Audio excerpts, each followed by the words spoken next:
Hello everyone and welcome to this month's Workout of the Month. My name is Jennie Hansen. I am a coach with QT2 Systems. I'm also a physical therapist at ProCare Physical Therapy in Rochester, New York, and a certified strength and conditioning specialist.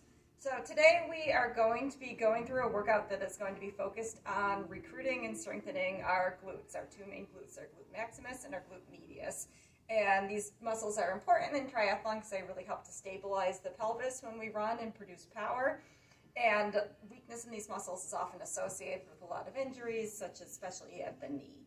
So I'm going to go through a few exercises today that are aimed at activating these muscles and working them. And we'll go through a single set of each. I'll talk you through it. And then at home you can go through a couple more sets each. So our first exercise is going to be a single leg deadlift. So when we work the glutes, we really want to focus on single limb activities because that recruits the glute medius on the outside of our hip to a greater degree.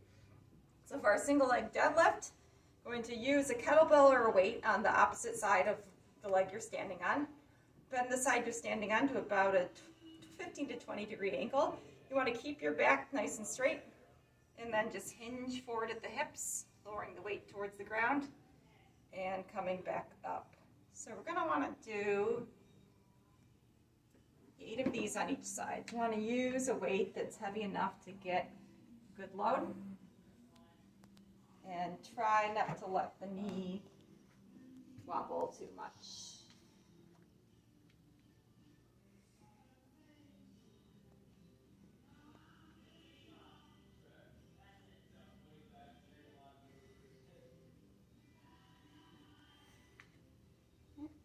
Switch to the other side, switch to the side that the weight is on. Again, plant the foot, bend the knee just a little bit, and lower down to the ground. Ideally, you should feel a little bit of stretch in the hamstring as you lower to the ground. Try to stay stable.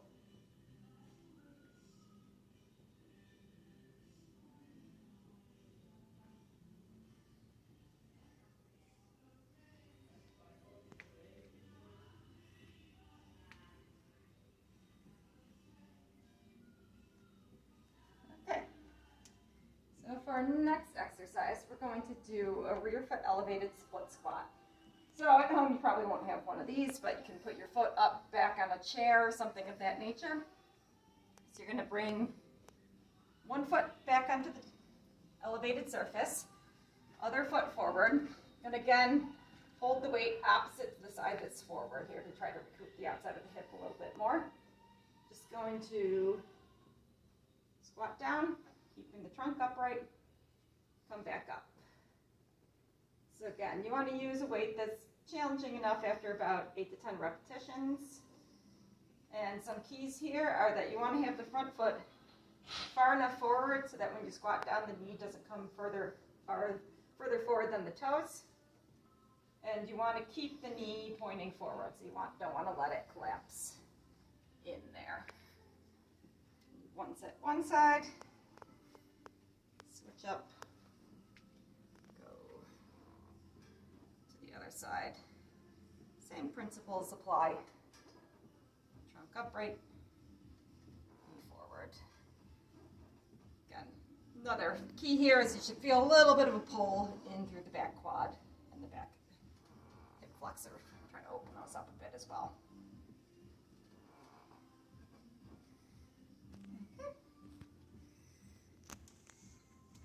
Do one more weighted exercise before we move into a few more kind of core focused ones. So we're going to be doing some step up to press.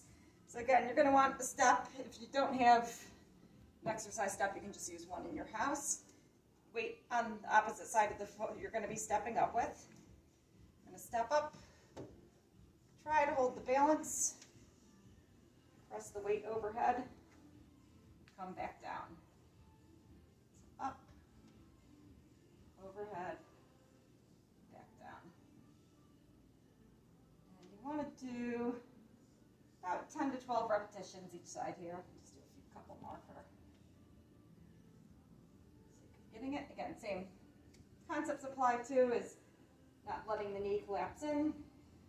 And another focus point for this one is when balancing on one foot, try not to let the pelvis drop. Try to keep the hips nice and level as you press up overhead there.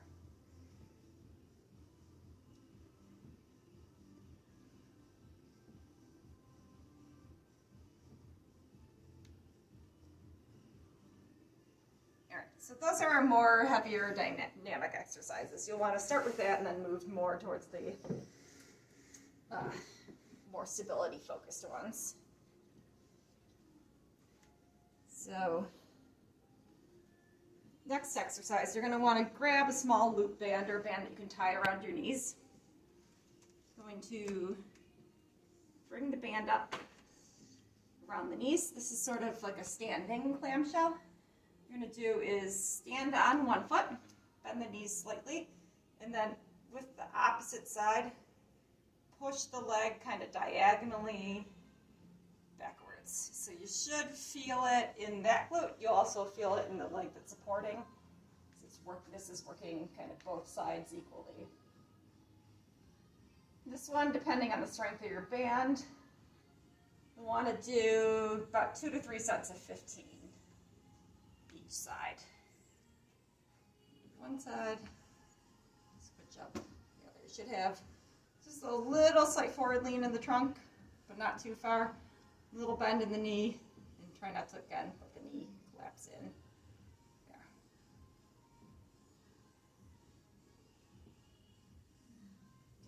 Those are going to be our standing exercises for today. And I'm going to do just a couple of plank variations to finish up with.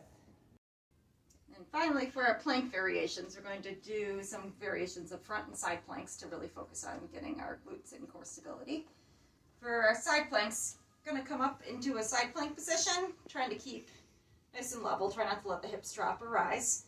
And then holding that position, I'm going to bring the top leg up, trying to aim for about 10 repetitions each side. If you find that too difficult, what you can do is bend the knees, and then with the bottom knee bent, raise the top leg there. What you want to do is just kind of find the level where you can complete the movement without pain, without the hips dropping, and do it correctly versus trying to muscle through something. And then finally, for our front plank variations, going to come up into a front plank position, and then again, try not to let the hips rise or drop too far, keep the hips level.